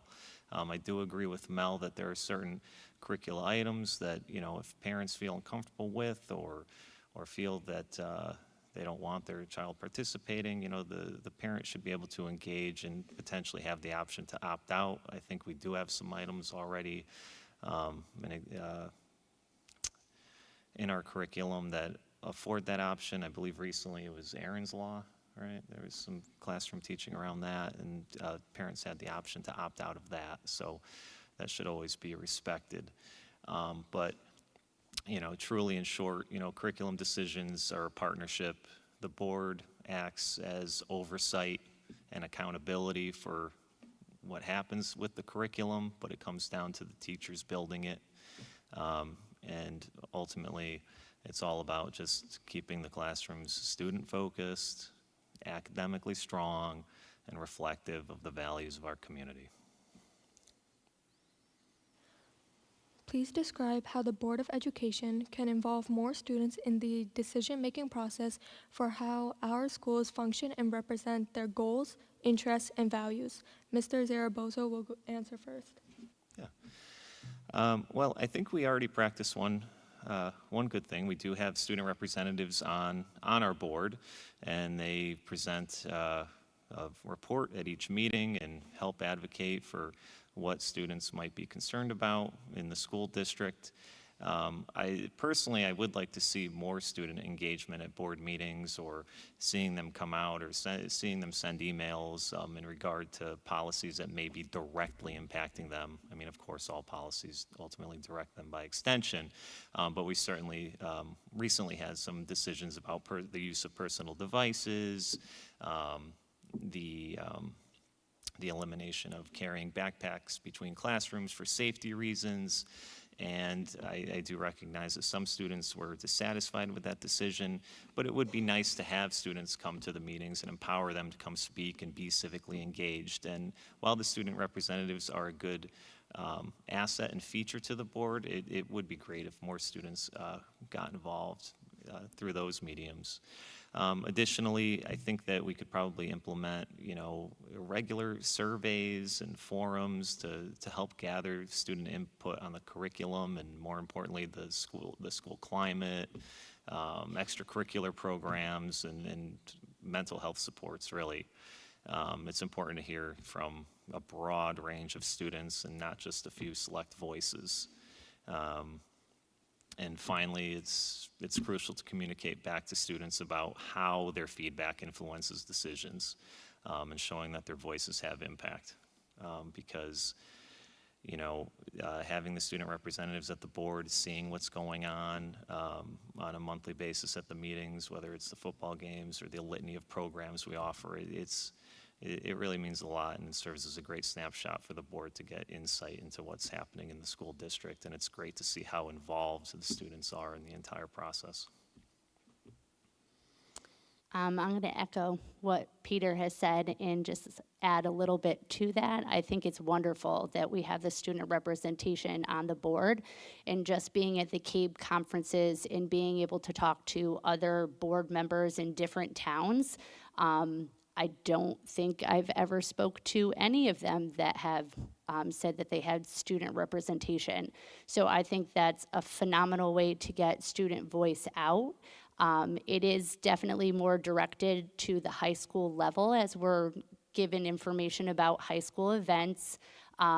It would be nice, I know the hours aren't really conducive sometimes, but even if we push that student representative to maybe an 8th grader or a 7th grader, just to get a perspective on what's happening at the middle school. Elementary school might be a little tough, but it would be actually I think, pretty interesting to hear their point of view from different topics that we have. I also believe that surveys would be a key in having your voice being heard with a larger, population. I also believe, like Peter said, it would be wonderful to hear more student voices. Advocate for yourself and what you believe in, having the open, audience of citizen, giving you that time to speak out to the public, or even, once again, with all this technology, a simple email sent to the board would be a great way to communicate your concerns or your interests or what you, value within the schools. Yusuf will now ask the following questions.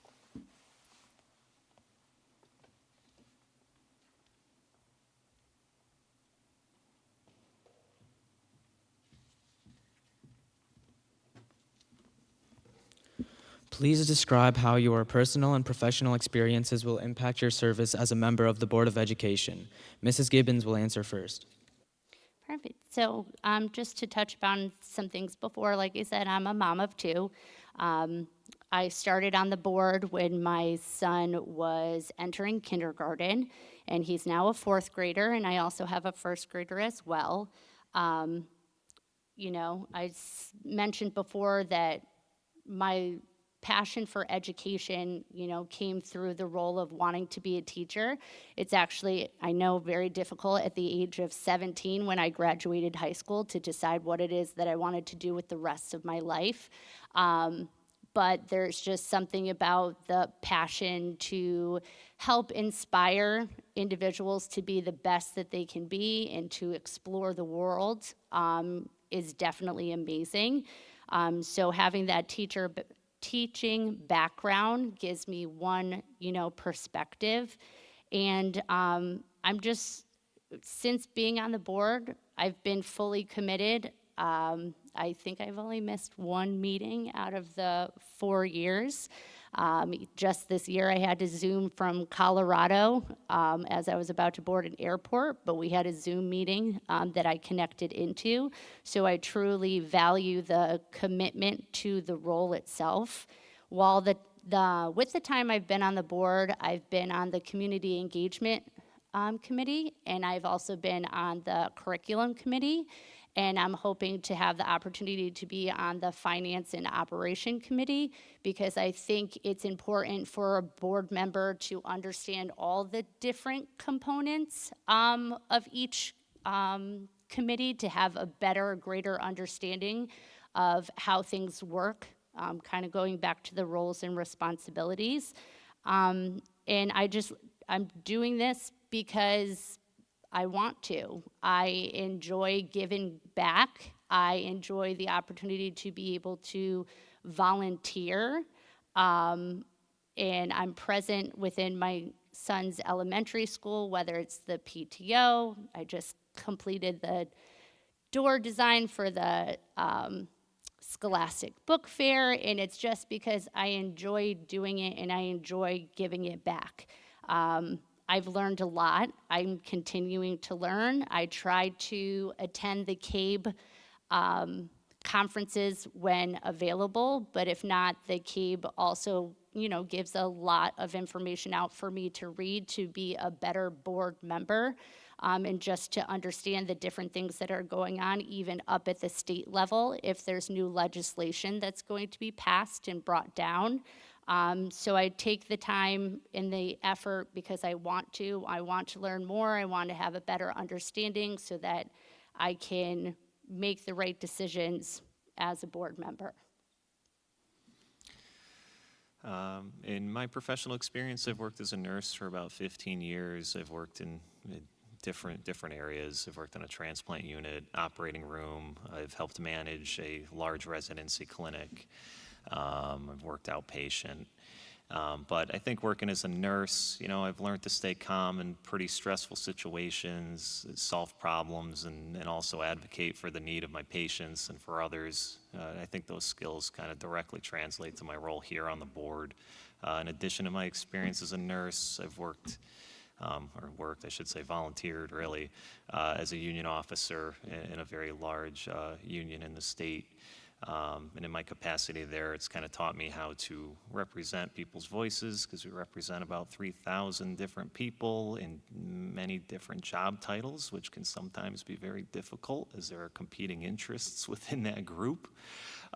Furthermore, it's also helped me negotiate fairly, because I've sat on several contract negotiations, which can be very tedious, lengthy, and admittedly very boring, but it is what it is.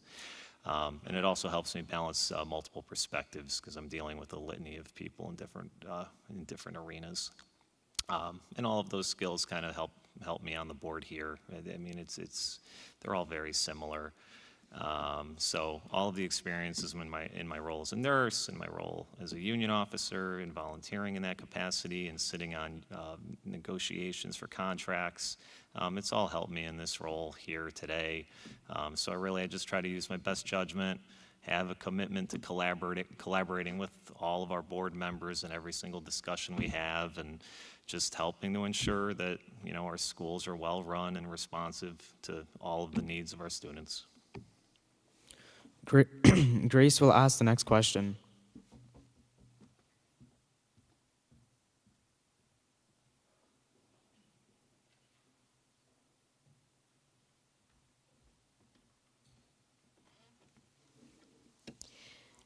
If the school district is faced with a tight budget cycle where spending cuts are necessary, please explain the process the Board of Education should follow when making these cuts. Mr. Zaragoza will answer. Well, the budget cycle is tight every cycle. It's always difficult because, as we discussed earlier, the pressures from the state and the federal government and balancing the needs of the town, it's always going to be a tight cycle. That's just the reality of the situation.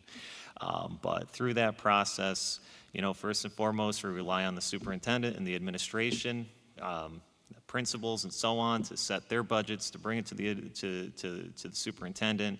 He sets his budget, discusses with us what we're going to review, what his thoughts on the matter are. We work collaboratively to look at the best cost-saving options and efficiencies. I mean, recently in the past cycle, although it is not yet applicable due to contracts, we're really starting to hammer in on how to be more efficient with our transportation costs and busing, because that is a significant portion of our budget, and there are definitely ways to be leaner on that without impacting the student experience. But ultimately, we use we use data to the best of our ability.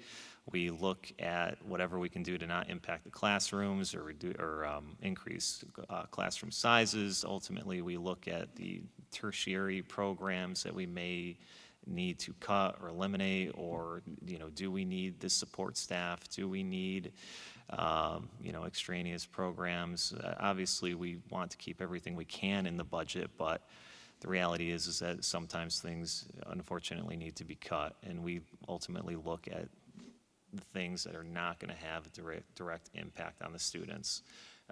And I always look at what we can do to cut administration. We already run administration pretty lean as it is, but it's just my natural inclination to lean towards administration before cutting teachers or support staff or things of that nature that are going to have more of an impact on the students or the classrooms. I'm so glad you went first on that one, Peter. I agree with a lot of what Peter has said, and I just want to elaborate a little bit more. The budget is tough each and every year, and there's hard decisions that need to be made. And with our Finance and Operations Committee, it gives the opportunity for these discussions to start based on the information that's been provided to us from the superintendent, his administration staff, on the needs of the staff, the students, the school, and then us as a board, we have to look at it, as a whole.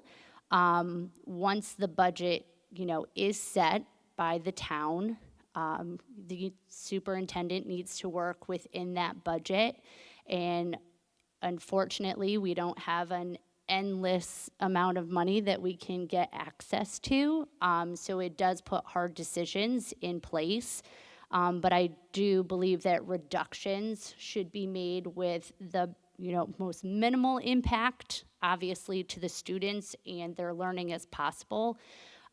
Teachers, paras, staff are priority. Small class sizes, absolutely.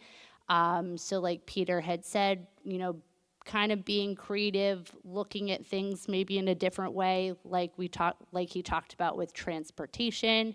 I had mentioned during the budget season about the one-on-one technology for the younger students. Just once again, to find ways that's not going to be a person, a body, a connection that's going to help support our students and their needs. I think the discussion, it's a long process over several different meetings.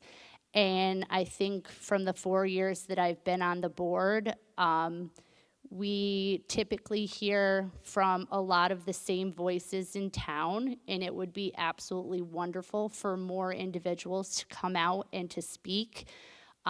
Same thing with the student representation, because if we don't hear it, we're going based on just the information that's given to us. And I definitely do believe that certain things, especially revolving around the budget and what potentially might be reduced or cut, instead of the after the budget is set and after this discussion has been made. I wish the communication from the town, the parents, even staff, to come out and speak to the board.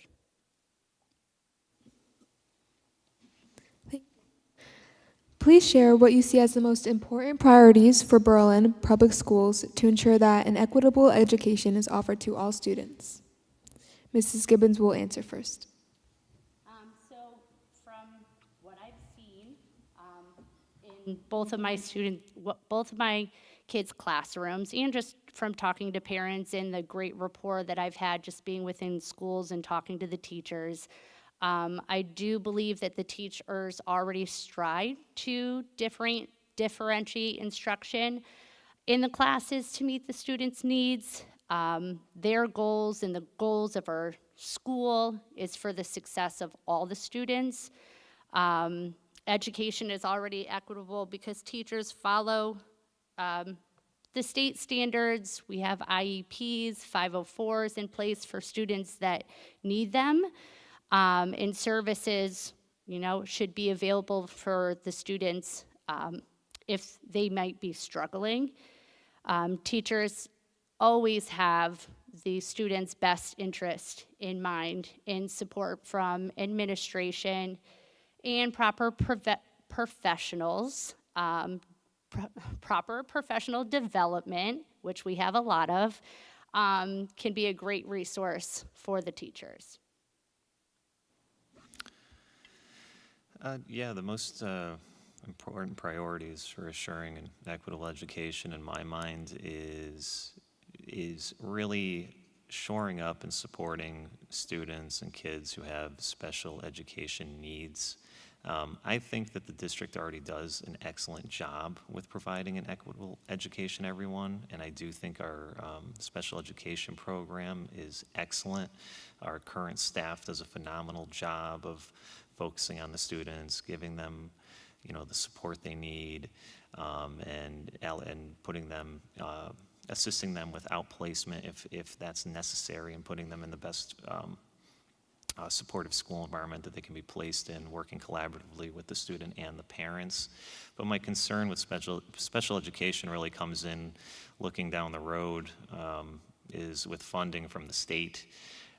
This has been an ongoing issue. 25% of our budget, it goes to special education, and that is not just unique to Berlin, it's unique to almost every single school district across the state. Some might be a little bit greater, but the state really doesn't give that much financial support in that arena. And, as Mel touched on earlier about, children falling through the cracks and being overwhelmed and needing, supports, whether that be ABA or other professionals, I think that, not only is our role on a local level here as a board member, but reflecting on it, I think that ourselves as individuals or as board members or as a board as a whole, I think we should, really start to focus on acting legislatively, even if that means, taking a position and going to the state capitol and speaking on issues such as special education funding and advocating for the needs of our students in this town. But I do think that that is probably one of the biggest problems that we face in terms of equitability in our school district, and we manage it well despite the overwhelming challenges and lack of support or funding from our state or federal governments.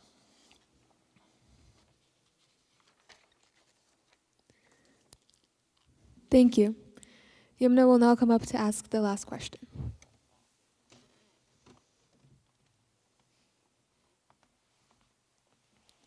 How will you balance your own personal and political beliefs with fellow members who may disagree with you, and how do you recommend the board handle these differences of opinion? Mr. Zarabozo will answer first. Having served on the board for 3 years, I think the board members or my own personal political beliefs have had very little influence on the decisions we've made. Obviously, board members have their own personal beliefs or political beliefs, but As a board, we work pretty cohesively and communicate fairly well and can navigate disagreements and work collaboratively to reach a conclusion that's favorable. How do I recommend that the board handle these differences of opinion? It's really just through open communication and talking to each other as individuals and realizing that you're talking to a fellow community member. You know, this is we're not dealing with cutthroat national political issues or fighting a culture war. We're here to discuss what's best for the students in our district and what's best for the town. And we're all in the same boat here because we all want what's best for Berlin. In regard to my own political beliefs, I'm not affiliated with any major political party. My primary concern is just on what's best for the average working person, and part of that is having a robust public school system that they can send their kids to and have confidence that their kids are going to have a great education and they're going to have a safe place for their students to go and that they're going to have a strong town to live in.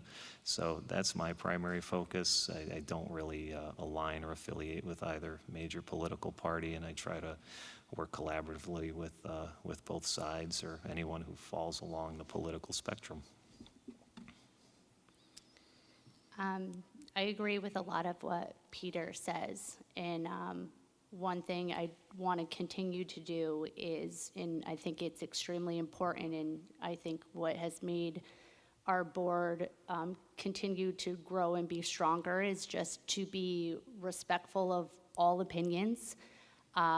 We might not always agree on something, and that's okay. We can have the open discussion because, like Peter said, the ultimate goal is the same. We want what's best for the students of Berlin.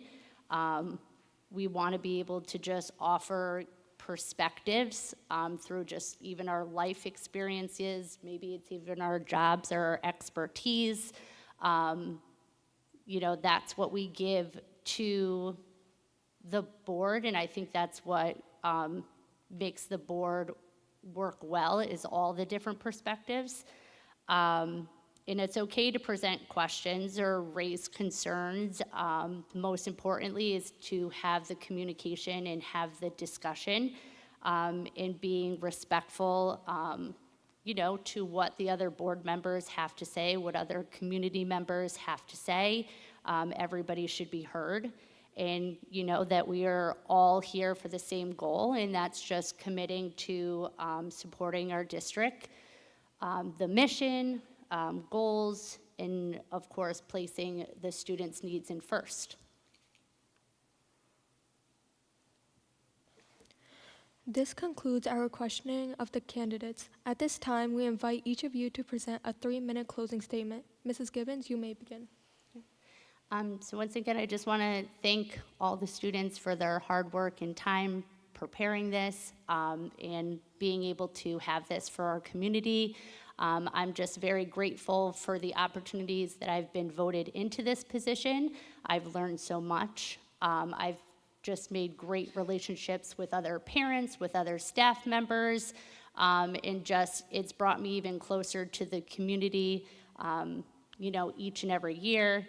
And this volunteer position, I think, is wonderful, and I think any individual should step up and take the opportunity to step in this role, because it is rewarding and beneficial to just give back to the community. So I'm thankful for the time that I've served, and looking forward to serving another term.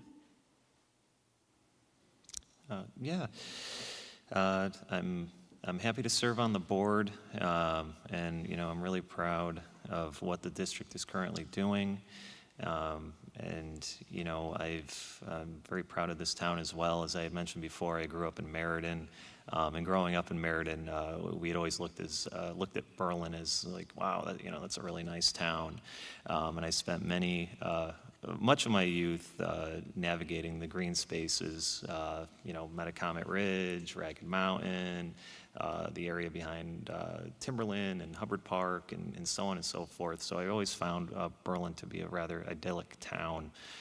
So to have the opportunity to move to town and to live here and to raise a family really means a lot to me, and it truly is a privilege.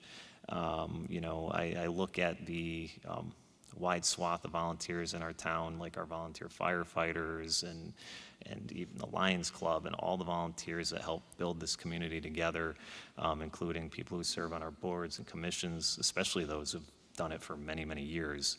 And I just view my time on the Board of Ed as just the very least I could do to volunteer and give a little bit of my time back to the town. So I'm happy to do so, and I'm happy to do whatever I can to continue to help out the district.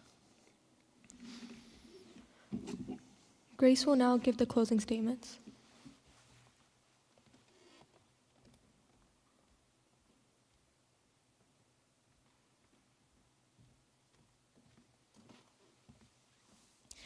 Once again, we want to thank all of the candidates and the audience, both in person and at home, and to everyone who helped make this event possible. We hope the information shared tonight helps the voters of Berlin to make an informed decision on Election Day. Have a wonderful evening, and please drive home safely. Thank you.